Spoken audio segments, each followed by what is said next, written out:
Power, al-Qudrah, or al-Quwwah. But in terms of translation, some people might translate Quwwah as strength. But the meaning is the same as an attribute of Allah. Al-Qudrah and Al-Quwwah, those are two names that refer to the same attribute. We have a footnote here. Anyone having Qudrah is described as Qadir, powerful. Qudrah being power. This description can be amplified by the form Al-Qadir, very powerful. More emphatic is Al-Muqtadir, very extremely powerful, or ultimately powerful, or something like that. Whoever has Quwwah is described as Qawi.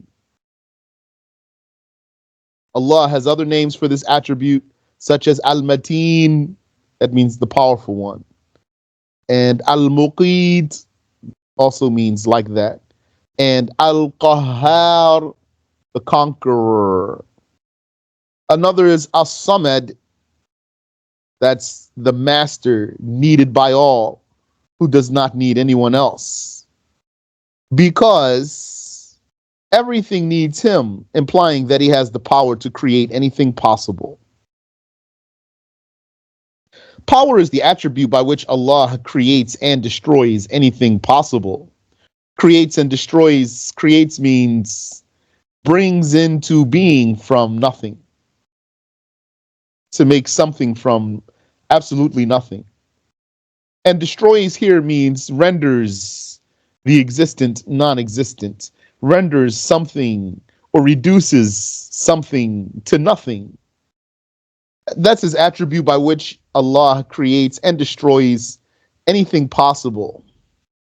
Here's an ayah in this footnote here. Allah says in Surah An-Nisa, ayah 47.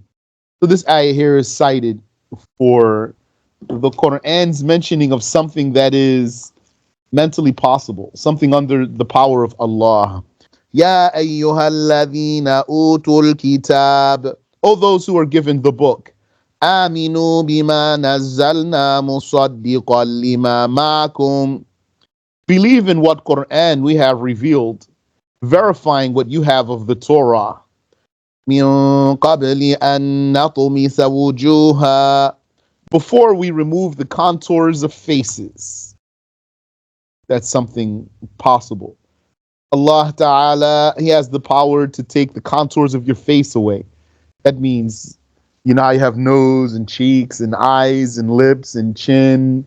You have like that dimple between your nose and your lips and all of that. The contours of the face, Allah Ta'ala has the power to remove them. فَنَرُدَّهَا عَلَىٰ أَدْبَارِهَا. And then make those faces become as their backs. Yani has the power to make your face look like the back of your head, to remove the contours of your face and make it look like the back of your head. That's the reference in the ayah there. So power is the attribute by which Allah creates and destroys anything possible. It is called Al-Qudrah and Al-Quwwah, as we already said. So those are the Arabic words. Ability and power as attributes of the slave are the same. As for the attributes of Allah, we say that He is ascribed with Qudrah, power, or Quwwah, power. And we do not use the expression istita'ah, which is likely to translate as ability, because the sacred law did not come with that. But we talked about last time when it comes to someone's choice of a translation. Someone might say, Allah has the ability. Or someone might say, Allah is capable.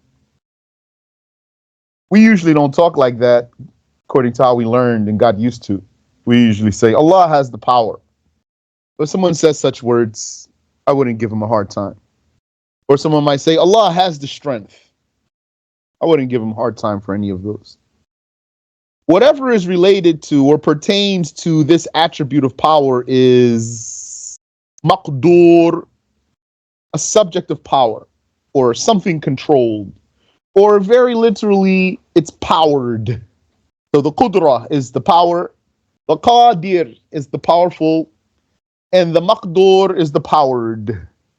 So that's just like saying Al-Masmu' is what's heard, Al-Mubsar is what's seen, Al-Murad is what's willed, Al-Madhkur is what's mentioned. So Al-Maqdur, if I wanted to just follow that pattern, it's what's powered. But that word might be strange. I just want to show the relationship between the words for you. So a subject of power, or something controlled, or merely a subject, a maqdur, a subject. Yeah, and if you wanted to put of power in brackets there. Allah Ta'ala said, وَيَخْلُقُ مَا لَا تَعْلَمُونَ. He creates what you do not know. That's evidence against those who said that we don't need prophets. Because they said, why would we need prophets when we have minds? Our minds can tell us about what's impossible and what's necessary. We don't need a prophet to tell us what's impossible or what's necessary. We would say to them, but we do need prophets to tell us about, to confirm or deny for us things that are possible, like paradise and hell and angels and enjoyment of the grave and torture of the grave. He has the power to make all creations die and to annihilate the existence of all things, and to multiply the number of creations many more times than they are, and to create duplicates of them. And he has the power to send prophets and to reveal books and to make miracles occur for the prophets to prove their truthfulness. He has the power to resurrect and gather the creations to reward them for obedience and punish them for sins. All of those possibilities have proof from the religious texts. These possibilities, Yani, what does it say here? He has the power to make all creations die. Yeah, that has proof in the religious texts. And to annihilate the existence of all things, yes. And to multiply the number of creations many more times than they are. I don't know a text that says something like that, but has mental evidence though. That has mental argument. And to create duplicates of them. I don't know an ayah or a hadith that would stand as proof for those statements there. So the first line and then the rest of the lines underneath. He has the power to send prophets, to reveal books, to make miracles happen, to resurrect and gather the creations and reward them and punish them. All of those possibilities have proof from the religious texts. The scholar said that the power is not related to the intellectual necessity or impossibility. So, there's three mental judgments: the necessity, the possibility, and the impossibility. On a spectrum, possibility is in the middle, and necessity is on one end and impossibility is on the other end. Because necessity means what must exist according to the mind. So that's an end. And impossibility is what cannot exist according to the mind. So that's the opposite end. And possibility is what could exist or not according to the mind. So that's in the middle. So the first one, necessity, can't be non-existent. And the other end of that, the impossibility, can't be existent. And what's in the middle is what could be existent or not. Those are the three mental judgments concerning existence. The scholar said that power, the power of God, is not related to or does not pertain to. So these words are important to understand so that when you say them with confidence and clarity. You might say those words out of memorization, or you might say those words out of comprehension. The power of Allah does not relate to or does not pertain to the intellectual necessity or the impossibility. Either way you're going to say it, it's correct statement. You're going to say it based on memorization, then so be it. If you say it with comprehension, that's better. The existence of Allah is necessary intellectually and not the result of someone creating. So he exists without being the trace of someone's power, not his own power nor anyone else's. So power is not related to the intellectually necessary. That's God. You can say the intellectually necessary is God. And you can say the intellectually necessary is God and his attributes. You say either way.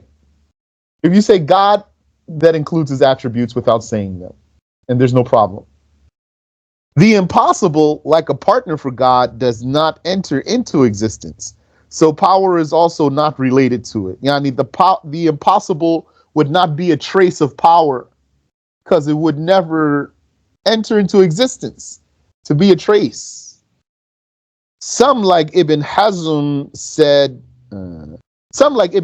think that saying power is not related to the necessary or the impossible is attributing weakness to him. He said that Allah has the power to take on a son, or else he would be weak and unable. Yani he'd be a cripple. And this is not attributing weakness to Allah, rather, his claim is a validation of the impossible.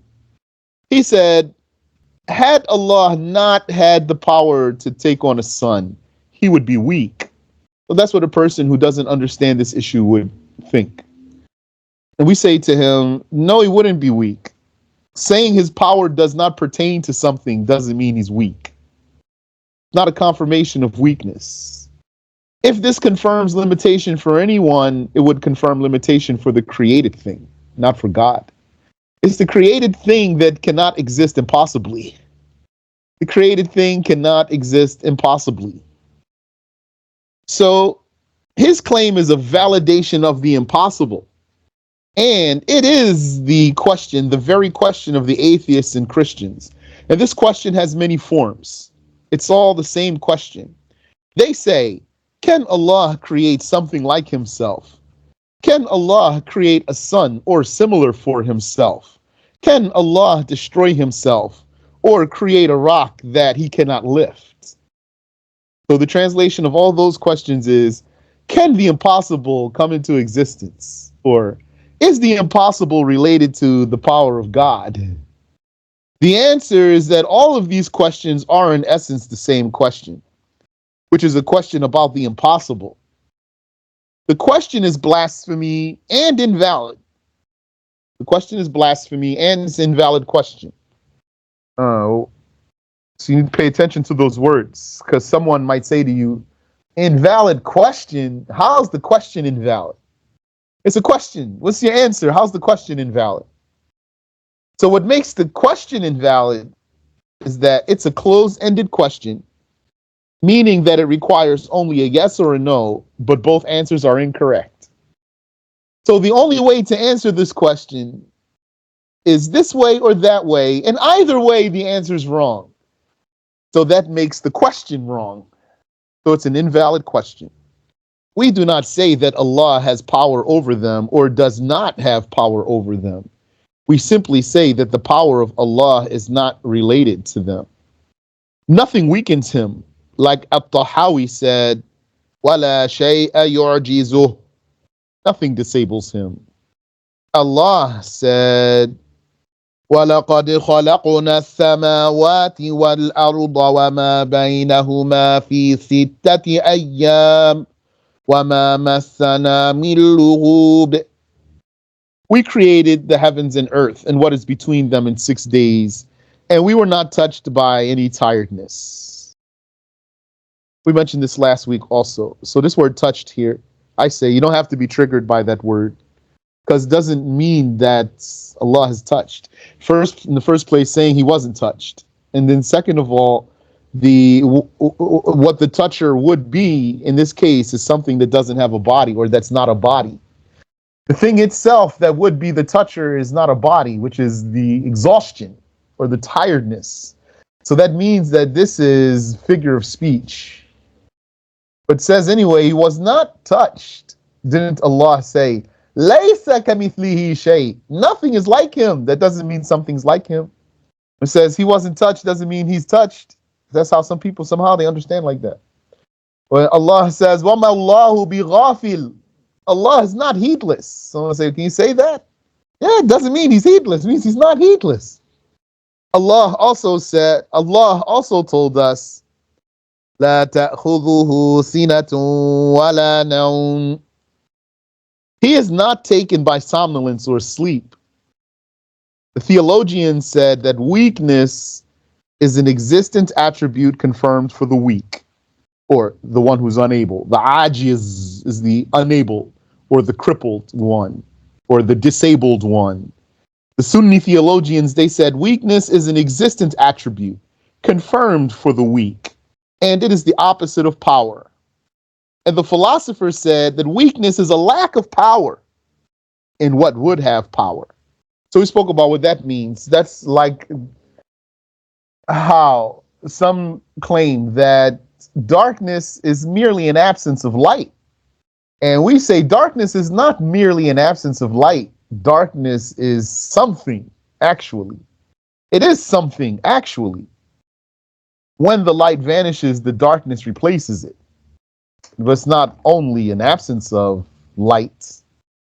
And likewise, weakness, we are saying, is not merely an absence of power, but it is something. That's the meaning of sifa za'ida. Sifatun za'idatun ala that. An attribute that has some meaning more than the self. An attribute that means something more than the self. And that's like how the scholars differed. Is death the lack of life?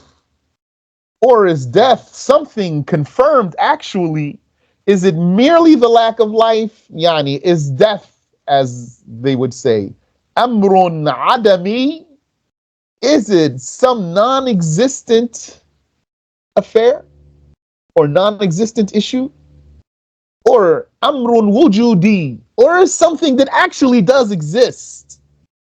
It's not merely the lack of something. Allah says, الذي خلق الموت الذي خلق الموت والحياة, the one who created death and life. So what appears from this is that then what? Death is something that actually exists. Because he created it like he created life. He created the life, which is something that actually exists, and he created the death, which is something that actually exists. But some scholars said this means he destined. Those who said death doesn't really exist, yani, that death is the lack of life. Those who said death is the lack of life, how they explain this ayah I just told you. Alladhi khalaqal maut, the one who created death. They said this means the one who predestined it, the one who ordained it. And in reality, though, itself, it is a non-existent matter. It is the lack of life. We say it is something actually. Death. It's a sifatun za'ida. It's an extra attribute. Yeah, and it's an attribute that means something more than the self. Sleep is when the mind faints and one does not hear those around him. And also his body goes limp. And maybe I could say numb, because someone touches him, he won't feel it. It's not an absolute statement, of course. As opposed to drowsiness, the drowsiness, although one would stop understanding what's around him, he wouldn't stop hearing it. So he's not asleep yet. And his wudu's not broken. This is a refutation, what's in this ayah, for the Christians and Jews who attributed weakness to Allah by saying that he rested. As you know, the Jews, they said Allah laid back. They said, istalqa ala qafah. God laid back. He laid on his back. And the Christians, they say he rested. That's as much as I know. I don't know that they say more than that. So they all confirmed weakness for Allah tabaraka wa ta'ala. Thus, what is intellectually possible is specifically meant by the word shay, thing. In this saying of Allah, Inna Allah ala kulli shay'in qadir. So here, I just want to show you what happened so you make sure you didn't get lost there. So we started talking about the power. We started talking about words, power, like qudra, quwwa, ability, power, etc., istita'a. And then we started talking about that the power, what is the wazifa, function of this attribute? Its function is creating and destroying. So we talked about that there. Then we talked about the three mental judgments, because out of the three mental judgments, two of them do not pertain to the power of Allah. So we need to mention that here in this chapter. So we denied that his power is related to what's necessary or what's impossible. Then there, once we denied that his power is related to what's impossible, we brought the talk of some people who said wrong things in this issue. And so by the wrong thing that they said, they are validating the impossible. Yani, they are deeming the impossible possible. Or maybe another word for impossible is unthinkable. But impossible is a stronger word than unthinkable. They deem the unthinkable thinkable by this talk of theirs here. And they thought that if you don't say what they say, that you'd be attributing weakness to Allah. And it's not attributing weakness to Allah to say that his power doesn't pertain to this or that, when that's correct. So there we started talking about weakness. We cited At-Tahawi, who said nothing weakens Allah. We gave his quote. And then now that we're here in this issue of denying weakness from him, we refuted the Jews and the Christians who attributed to Allah Ta'ala resting. And we defined weakness too. And now we want to come back to this issue of his power being related to something and not something else. His power is related to what's possible. His power is not related to what's necessary or impossible. Now that you know that, then know that only what's intellectually possible is meant by the word shay. In this ayah, Inna Allah ala kulli shay'in qadir. Surely Allah over everything is powerful. Over every shay is powerful. And now also this, how we weave like that through those topics. How do we go like that from bouncing, weaving like that? Yani, I claim that that's Shaykh's style, especially in As-Siratul Mustaqim. So if I'm right, then I'm imitating Shaykh's style. He has a way to go between subjects and come back.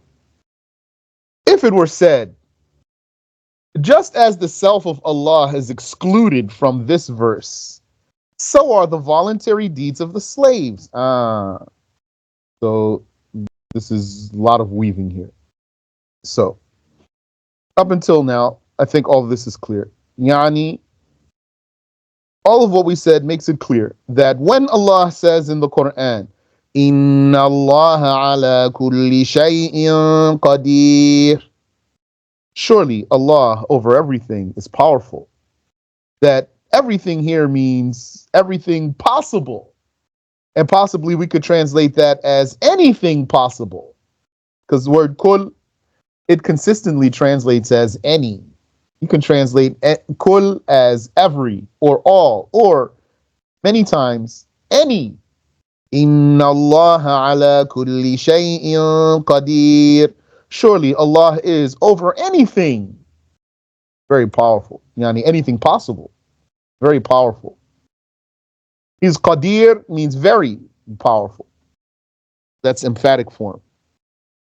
Okay, so that's clear until now. So this anything or everything or something or thing, this shay is anything possible. Okay. So now here comes Mu'tazili, troublemaker. he has a question. So if it were said, so this is a shift here. We're changing subjects slightly here. If it were said, just as the self of Allah is excluded from this verse, so are the voluntary deeds of the slaves. Meaning, this Mu'tazili said, so I listened to your whole lesson. You talked about impossible, possible, and all this, and the power of Allah is his attribute by which he creates and destroys. Now you brought this ayah to say that shay means anything possible. And so the Mu'tazili says to us, so I understand what you're saying here. Because, why are you saying that? Because you want to say that Allah is not included in this ayah. Isn't Allah something? He is. Allahu shay'un la kal ashya. Allah is something unlike other things. Here the ayah says, ala kulli shay'in qadir. Powerful over every shay. Allah is a shay. So that means in this ayah, he has power over himself. Mu'tazili is saying to us, don't worry, I know you're not saying that. I know you're not saying he has power over himself. I just want you to understand my position. Just like you're saying that Allah is not included in this ayah, I'm telling you, the Mu'tazili says, the voluntary deeds of the slaves also. The voluntary deeds of the slaves also are not included in this ayah. Only their bodies. He's saying Allah only created our bodies and he installed in us the power to create. And then we create our own voluntary deeds. So, if it were said, just as the self of Allah is excluded from this verse, so are the voluntary deeds of the slaves. So who's going to talk like that? Mu'tazili. The answer is, excluding the self of Allah from being included under the power of Allah is necessitated by definitive mental evidence. As for the voluntary actions, it is not valid to give them the same mental judgment as the self of Allah. Yani, we're saying to that Mu'tazili, wait, what's wrong with you? How could you even accept this? You claim you understood all of what we said. If you understood all of what we said, how could you possibly accept to believe that the voluntary deeds of the slaves are not included in this ayah? That Allah has power over everything. He has power over the voluntary deeds of the slaves too. When we said Allah himself is not included here, that's because of definitive mental evidence. You know, God is not created. God did not create himself.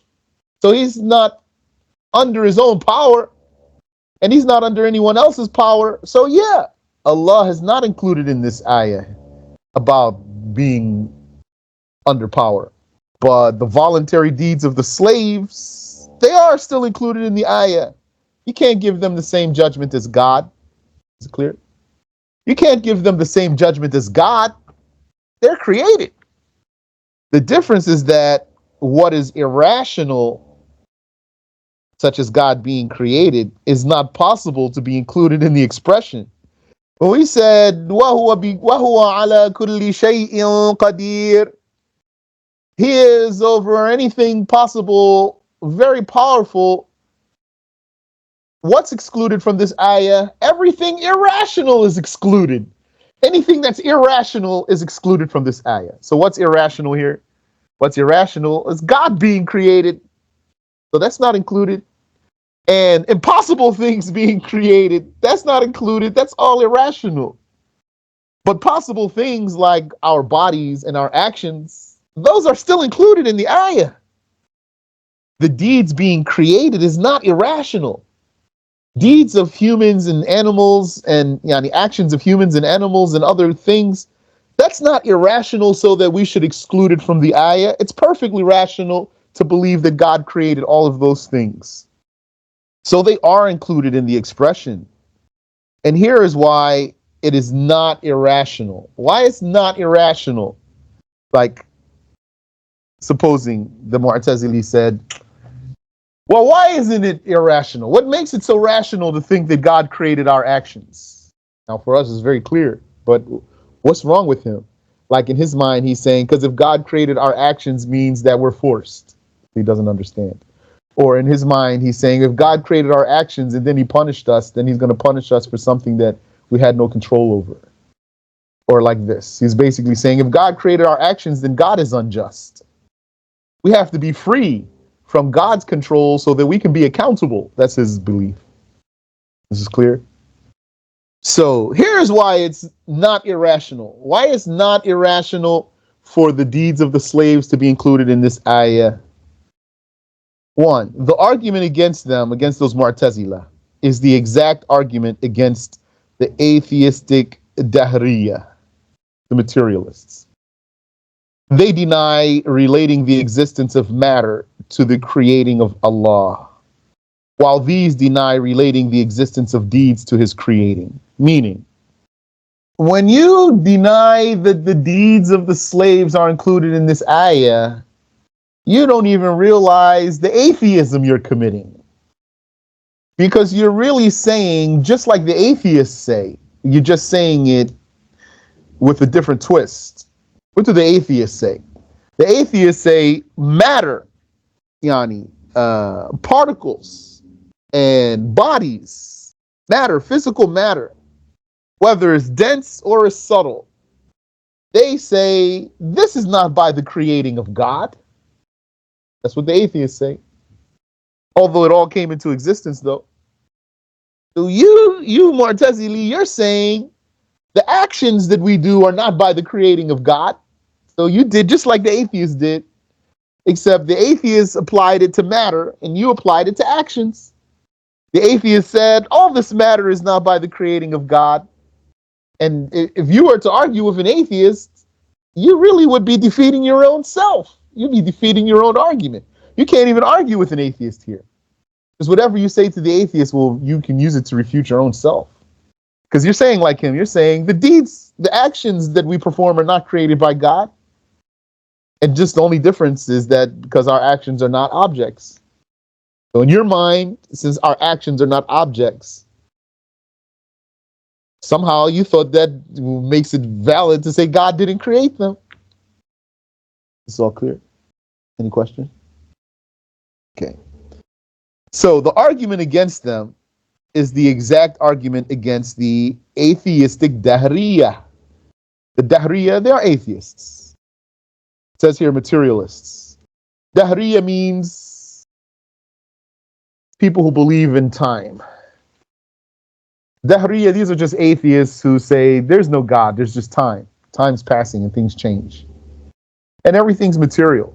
There's no God, they say. It's just matter that exists. So they're called the Dahriya. The argument against those Mu'tazila is the same argument against the Dahriya. Those atheists, they deny relating the existence of matter to the creating of Allah.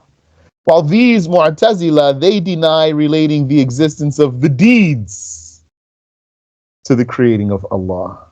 So it's the same thing. However, like matter, the deed of the slave is an event.